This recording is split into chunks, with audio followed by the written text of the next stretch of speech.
আপনি যখন মোবাইলে স্ক্রল করতে থাকেন তাহলে দেখা যায় যে মাঝে মধ্যে মোবাইলে অ্যাড চলে আসে এবং এমন এমন অ্যাড চলে আসে সেগুলো দেখার মতো না।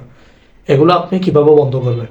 আমরা সাধারণত অ্যাপসে ইউটিউব, ফেসবুক বা বিভিন্ন অ্যাপসে ঢুকলে তাহলে দেখি এখানে অ্যাড আসে। যদি আমরা প্রিমিয়াম ব্যবহার না করি, এখানে দেখতেছি যে কিছুদিন আমাদের মোবাইলেও অ্যাড চলে আসতেছে। সেগুলো কিভাবে বন্ধ করবেন অবশ্যই আমার ভিডিওটি সম্পূর্ণ দেখবেন। দেখলে অবশ্যই আপনি নিশ্চিতভাবে এগুলো বন্ধ করতে পারবেন এবং আপনার মোবাইলেও একটা খুব সিকিউরিটিও হতে পারে। সেজন্য ভিডিওটি দেখেন। প্রথমে আপনি সেটিংয়ে চলে যাবেন। সেটিংয়ে যাওয়ার পরে এখানে দেখবেন কানেকশন ইউ শেয়ারিং এরকম একটা অপশন থাকবে।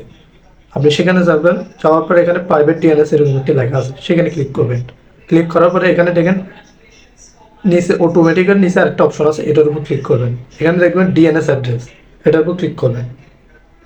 ক্লিক করার পরে এখানে একটু লেখা লিখে দিবেন, যেমন আমি লিখে দিচ্ছি। এটা অবশ্যই আপনি সুন্দরভাবে ভুল যেন না হয় সেরকমভাবে লিখবেন। লেখার পরে আপনি সেভ অপশনে ক্লিক করবেন।